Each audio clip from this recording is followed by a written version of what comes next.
In a startling development that underscores the dangerous reality for journalists in conflict zones, 5 reporters tragically lost their lives in Gaza after an Israeli airstrike targeted their vehicle overnight. This heart-rending incident, confirmed by a local hospital and their news organization, took place on a Thursday, leaving a significant mark on the world's press community. Imagine the scene. A vehicle, marked clearly with TV and press, turned into a blazing inferno. This was the reality for the vehicle, belonging to Al-Quds Today Television, which was parked outside Al-Adha Hospital at the time of the strike. All 5 journalists, Ayman al-Jadi, Faisal Abu al-Qumsan, Mohammed al-Lada, Ibrahim al-Sheikh Ali, and Fadi Hassana were reportedly inside, unable to escape the cruel grasp of this unexpected assault. To those who witnessed it, the aftermath was harrowing. Fast-circulating video footage shows the vehicle enveloped in flames, a grim testament to the events that unfolded. Al-Quds Today Television, the network the journalists were part of, has unequivocally condemned the attack.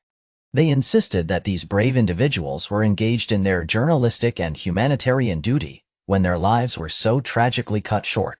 The situation takes a complicated turn with the Israel Defense Forces, IDF, providing a contrasting narrative.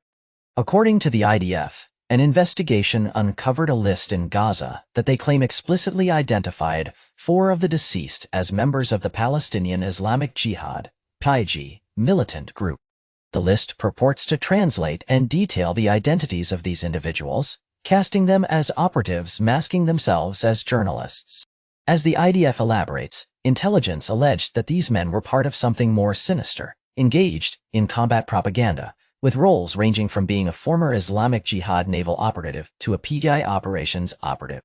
The 5th individual was described as the head of security for PIJ in Nusrat, according to the military's assertions.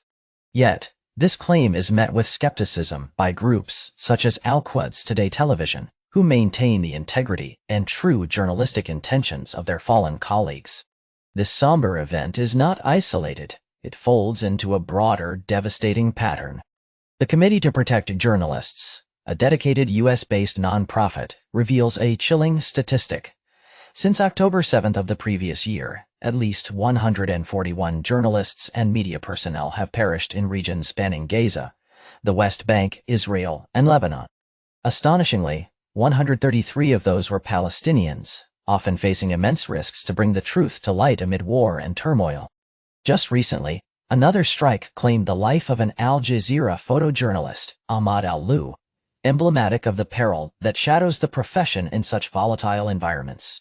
Al-Lu met his end during a bombardment that also killed several others, as reported by Al-Adha Hospital in Gaza. The attack struck a civil defense service office in the bustling Nusrat camp area. Al Jazeera did not hesitate to condemn this attack, poignantly underscoring the tragic timing, exactly a year since a similar assault took the life of another colleague. In an atmosphere where journalism and danger frequently intersect, Al-Lu's story reminds us of the personal courage these individuals embody. Known for embedding with the civil defense to report on rescue operations amidst the chaos, his work illustrated a dedication to storytelling that often goes unnoticed by the world at large. The Israeli military defended its actions, describing the airstrike as precise, and alleging the targeted location was exploited as a command and control center by Hamas.